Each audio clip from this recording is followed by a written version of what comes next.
So దానిలో ఏం చెప్తున్నారు ఇప్పుడు principles of res gestae is embodied in section 6 of the Indian evidence act 1872. So ఇది తప్పకుండా తీసుకుంటే దీనిలో మనకు ఏమవుతుంది, trustworthy and admissible issues మనకు వస్తాయి. ఇక్కడ trustworthy and admissible proofs evidences ఏమీ కూడా అక్కడ చెప్పినటువంటి పరిస్థితి లేదు. అసలు తన యొక్క జీవన లైఫ్ స్టైల్ ఏంటనేది చెప్పలేదు. అతను తాగుబోతా తిరుగుబోతా అట్లాంటి అంశాలు ఏవి కూడా రాలేదు.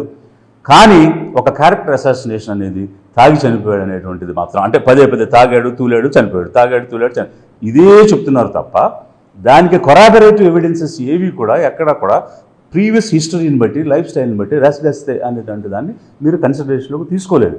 Circumstantial evidence of a state of mind అది మనకి రెస్గస్తేలో వస్తుంది.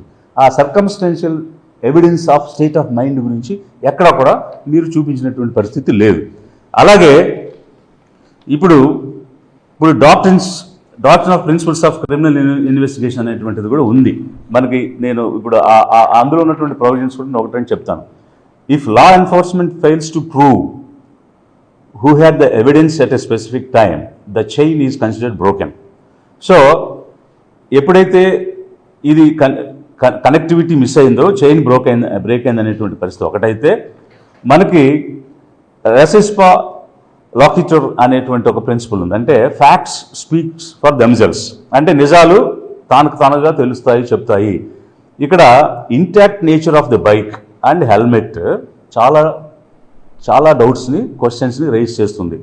అలాగే ఇప్పుడు డాక్ట్రిన్ ఆఫ్ పేరెంట్స్ ప్యాట్రీ అనేటువంటిది ఒకటి ఉంది. అంటే అదేంటంటే the state acts as a guardian of the people and it is duty of the state to protect the rights the individuals in the state.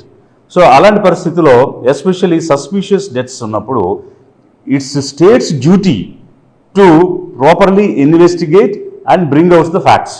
So అది డాక్ట్రిన్ ఆఫ్ పేరెంట్స్ ప్యాట్రీ చెప్తుంది. అలాగే doctrine of public interest ఉంది.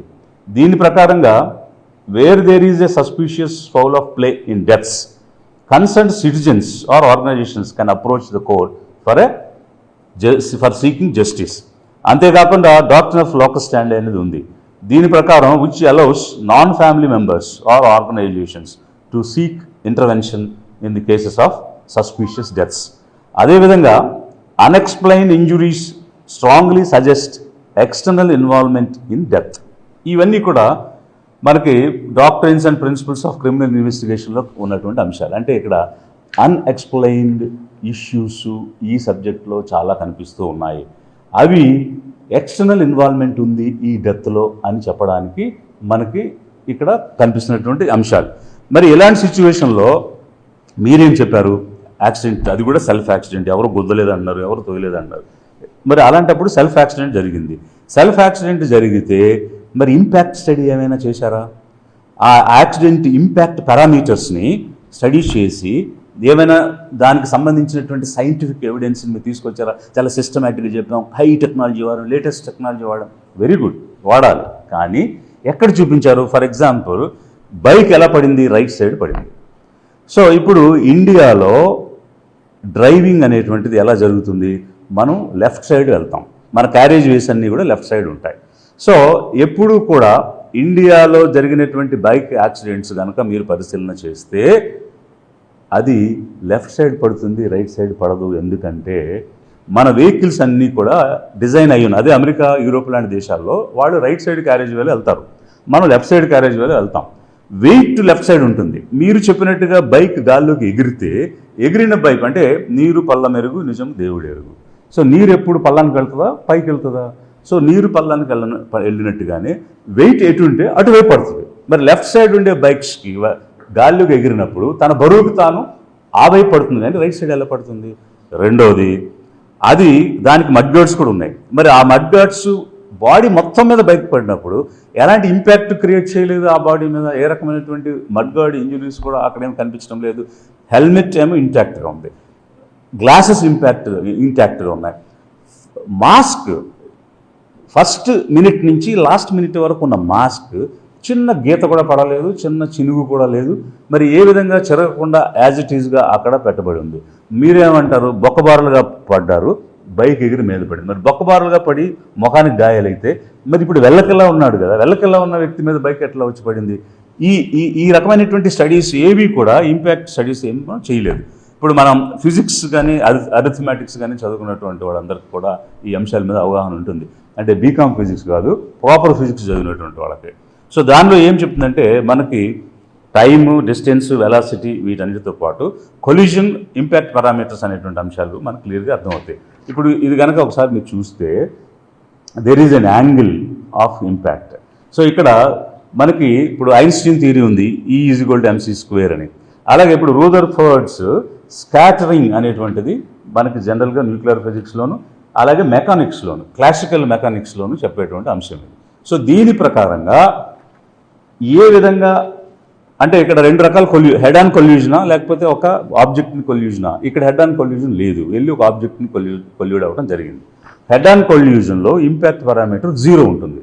But ఇక్కడ head on collusion కాదు కాబట్టి impact parameter 0 కంటే ఎక్కువ ఉంటుంది. మరి దాన్ని ఏ విధంగా మీరు సైంటిఫిక్గా అనలైజ్ చేశారనేది ఒక అంశం అయితే, ఇక్కడ క్లియర్గా ఏం చెప్తుందంటే the perpendicular distance between the path of a object, example car కానీ, అలాగే the centre of target another vehicle కానీ అనదర్ ఆబ్జెక్ట్ కానీ at the point of closest approach is the key parameter for understanding the dynamics of the collusion.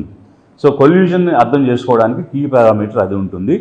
It's value అంటే the parameter value influence the severity and direction of the impact అది చెప్తుంది. So దీని ప్రకారంగా మనము యాక్సిడెంట్ని reconstruction చేయాలి. So ఇక్కడ accident reconstruction అంటే మీరు సెల్ఫ్ యాక్సిడెంట్ అని చెప్తున్నారు కాబట్టి దాని రీకన్స్ట్రక్షన్ జరిగిందా, ఆ రీకన్స్ట్రక్షన్ ఎలా చేయాలనేది in accident reconstruction understanding the impact parameter can help determine angle of impact, అలాగే speed of the vehicles and potentiality of impact. These are the crucial things for reconstructing the event.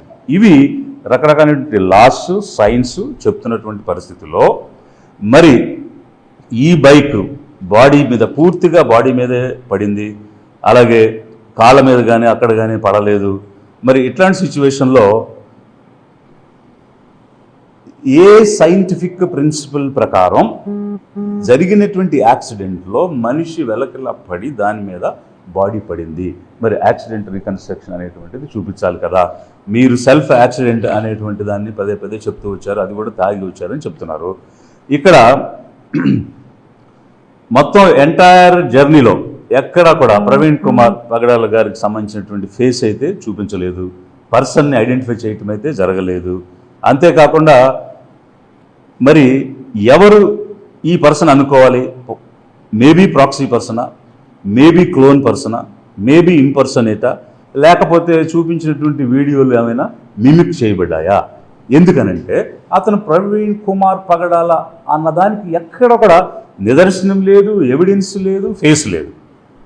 మరి ఆ వ్యక్తి అసలు ఇంటి దగ్గర నుంచి బయలుదేరింది అతనా కాదా, అసలు ఎప్పుడు ఈ వ్యక్తి మాయమైపోయాడు, ఎప్పుడు ఈ వ్యక్తి బయలుదేరాడు అనేటువంటి దానికి ఎక్కడ కూడా ఎలాంటి ఆధారాలు కానీ ఎలాంటి ఎవిడెన్స్ కానీ, అలాగే ఇదిగో మనిషి అని చూపించినటువంటి ఆధారాలు కానీ ఏమీ కూడా లేవు.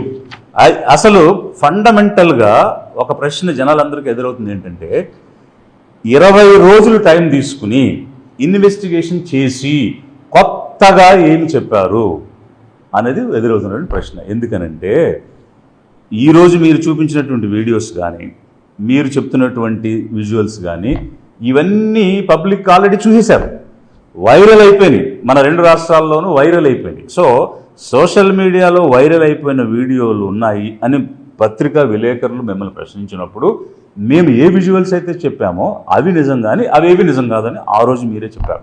I'm telling police who ever is involved in the investigation, the particular police officer, నేను పర్టికులర్ పోలీస్ ఆఫీసర్ అని నేను చెప్పడం లేదు. So the police officers have stated saying మావి కరెక్ట్, బయట వచ్చింది కరెక్ట్ కాదని. బట్ ఈరోజు ఫైనల్ ఇన్వెస్టిగేషన్లో ఏవైతే సోషల్ మీడియా ద్వారా వైరల్ అయిన వీడియోస్ ఉన్నాయో అవి చూపించి ఇదే తాగి తూలి యాక్సిడెంటే చనిపోయాడు అనేటువంటి అంశాన్ని మీరు చెప్తూ వస్తున్నారు.